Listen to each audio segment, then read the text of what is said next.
Hey guys, welcome to my channel. Today we're going to be taking a look back at the new Nintendo 3DS XL. Now, my model specifically is the LL from Japan due to the prices of these skyrocketing within the past couple of years. But I just want to take a look, go through, and see how it holds up in 2025 and see some of the features and compare with other members of the 3DS family. So here's a comparison of all three of the models that I own. Here is the original 2DS, the standard 3DS, and the new Nintendo 3DS XL. So as you can see, the 3DS XL does live up to the extra large branding, being nearly double the size of the original 3DS.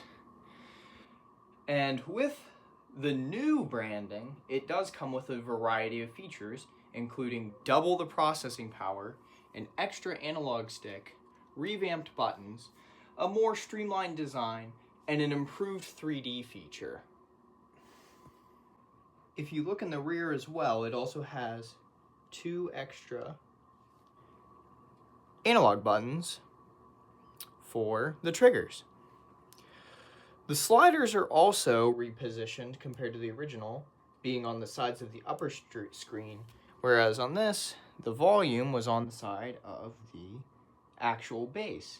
And another key difference being these two take full-size SD cards, whereas this one takes SD cards under the back panel and it will only take micro SD cards. Despite all of the physical changes and upgrades done to the new 3DS, the software remains exactly the same. They made no changes, and all the same modding exploits used for the originals also work on the 3DS. Give or take some processes is a little bit different with some of the ways you do it, but you can still get all the same apps and things. So let's go over some pros and cons of this device. Now, some pros are that it's way bigger, which is really nice with the screens and just overall feel. It's extremely nice to hold, feels great in your hands. Another pro would be the more streamlined design. It's a lot sleeker. It doesn't have a bunch of random opening doors. Just generally looks better too, and a lot of games run smoother. One that I know of for sure is Hyrule Warriors Legends has much improved performance compared to the original. Let's go over some cons now. The screens on these is an often discussed topic. So there were two different types. They had the TN screens and they had the IPS screens.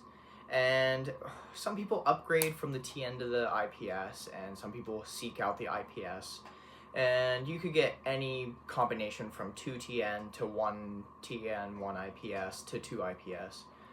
But in all reality, I have a really hard time discerning between them unless it's like a super unique angle.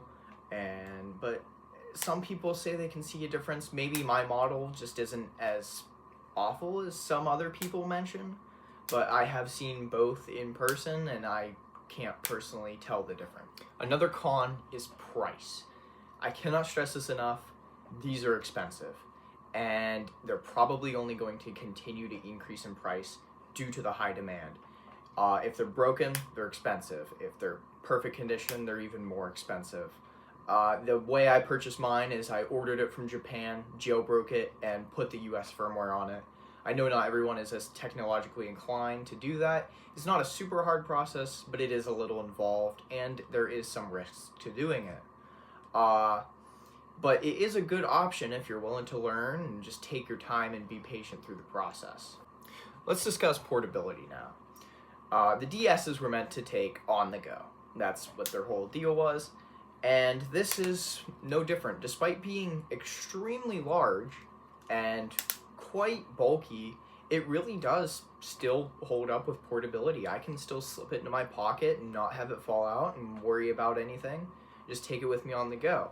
Now, with the increased popularity of emulators like Citra, it is more convenient just to load it onto your phone. But if you do want the controller feel, this would be no problem to take it around and enjoy it on the go. Let's talk games and support. So everyone knows that the 3DS eShop got shut down. You can't get updates anymore, no new games off the store. But using alternatives like the eShop, you still can update your current games. And there are a large amount of games on here that people still want to play. Pokemon X and Y, Sun and Moon, Omega Ruby, and Alpha Sapphire, New Super Mario Bros. 2. Not to mention its backwards compatibility with all DS games. And with modern Wi-Fi built in, it's relatively seamless to work with. It's really simple just to set up and use online features if you find some alternative like the eShop. The games, as I mentioned, there's tons to play, and the support is not there, but fans are really working hard to add that support back if it isn't already back. And most of the time, if it's back, it's relatively easy and simple to set up. So now another topic that I see often discussed: should you go for a new Nintendo 3DS over the older model, just the standard? And while this is still great, there's a lot of features missing from this that are on here, or should I say added here that weren't on here, that are nice to have, including the better 3D. I cannot stress enough that if you like the 3D features, the 3D is so much better on the new Nintendo 3DS than it is on this. It's just really rough to use on here. And not to mention the screens are so much better fleshed out on the new one.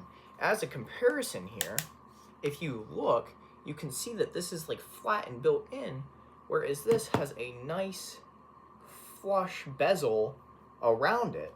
So it looks like this is more isolated, just has a cleaner look to it, and it's the same with the bottom. This is just indented in a plastic thing, it doesn't feel cheap, whereas this here, it's just indented and it feels really like there's a lot of pressure, just feels a bit more cheaper. So if you find a good deal on the new Nintendo 3DS, definitely shoot for that over the original. And as for the 2DS, it is the same as the 3DS, just no 3D, but the no folding can definitely be a problem for portability. And if you just have like one game you want to play, you can find these cheap. This has been mine since I was really young. I love it. I appreciate it for what it is, but definitely one that can fold helps with portability and can feel better in your hands. While this one does fit quite nice, the bottoms can kind of poke in a little bit to your hands and it can be a little uncomfortable.